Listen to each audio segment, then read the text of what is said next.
A poco de cumplirse los 5 años del confinamiento, lo que decía Janina recién, ¿fue acertado o no fue acertado? Hoy nadie tiene la bola de cristal. Si no hubiese existido este confinamiento, ¿hubiera habido más muertos? ¿Hubiera habido menos? Tenemos un gobierno que justamente está diciendo todo lo contrario. Es muy difícil hacer ciencia ficción, pero bueno, pasamos lo que pasamos. Así es, pero hay números, a 5 años tenemos números y los números no mienten. Hay países que no hicieron absolutamente nada, como Brasil y Estados Unidos, por ejemplo, y tienen una tasa de mortalidad por el virus que llega a los 3.6. Y hay países que hicieron algo, como la Argentina, y tiene una tasa de mortalidad de 2.5, es decir, mucho más baja.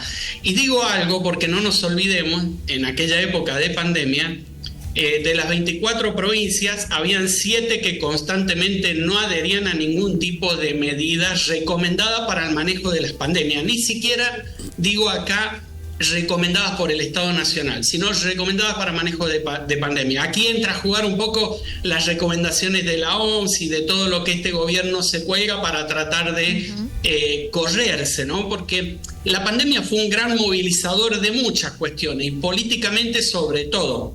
Donald Trump pierde las elecciones en aquel momento por mal manejo de la pandemia.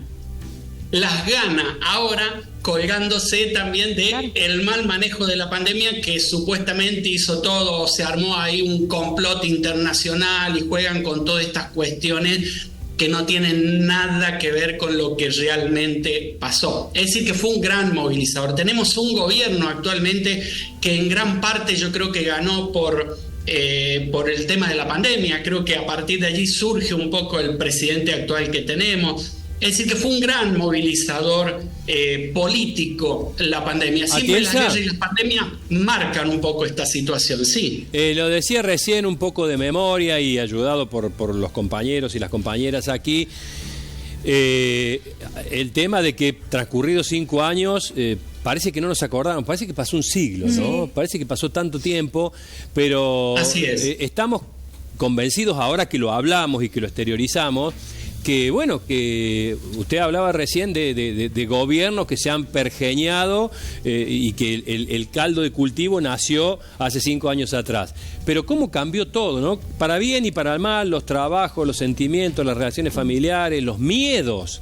La economía está mucho más virtualizada hoy en esto de las criptomonedas, que creo que también es algo que surge de la pandemia. Es decir, marcó un antes y un después esta pandemia a nivel político, a nivel económico, a nivel social.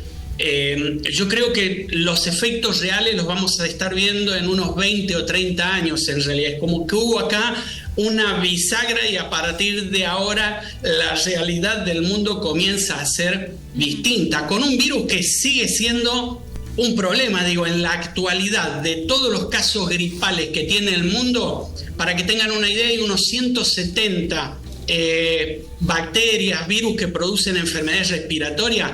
De esos 170, uno solo que es el COVID produce el 50% de esas enfermedades respiratorias. Es decir, la mitad de los casos de enfermedades gripales que tenemos hoy son producidas por el COVID. Oscar. Es decir, que no se fue, sigue estando y sigue siendo un problema, pero mucho menos letal que antes. Sí, Janina. ¿Cómo te va? Buen día. ¿Cómo repercute? Yo coincido con el análisis de que mucho de lo que pasó fue utilizado en la campaña y de hecho en nuestro país, hasta el propio presidente el día de hoy, sigue utilizando este tema para machacar de algún modo al kirchnerismo. Pero digo, esto de algún modo le sirve de plafón al presidente Javier Milei para tomar distancia de los organismos internacionales que coordinan acciones sanitarias, como por ejemplo la Organización Mundial de la Salud, en donde hace unas semanas atrás conocimos que Argentina tenía intenciones de salir de allí. ¿Cómo puede repercutir eso, ese aislamiento o esa salida de estos sectores a nuestro país frente a, no digo posibles pandemias tan catastróficas como quizás fue el COVID, pero sí otros problemas que nos puedan cruzar sanitariamente a nuestro país?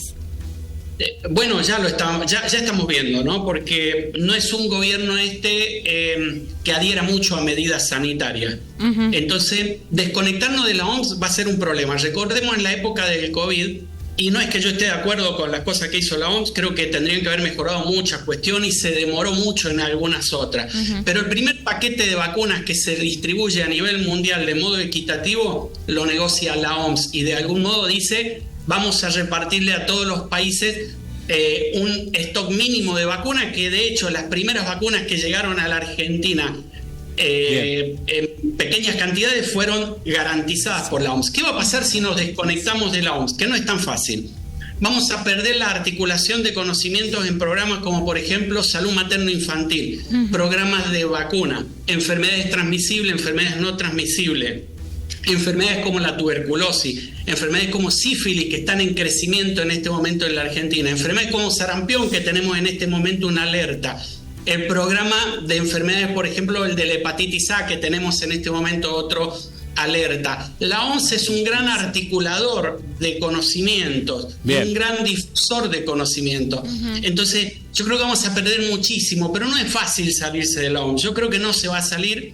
Salirse es un proceso, nos va a llevar por lo menos 2 años. Bien. Y volver a incorporarnos nos va a llevar décadas. Todas las universidades nacionales argentinas que tienen sus escuelas de salud pública articulan conocimientos con la OMS y la OPS y a través de ellos con otros países. De modo que hay mucho para perder, incluso en la compra conjunta de tecnología que hace la Argentina a través de la OMS. Allí nos va a terminar saliendo un poco más caro.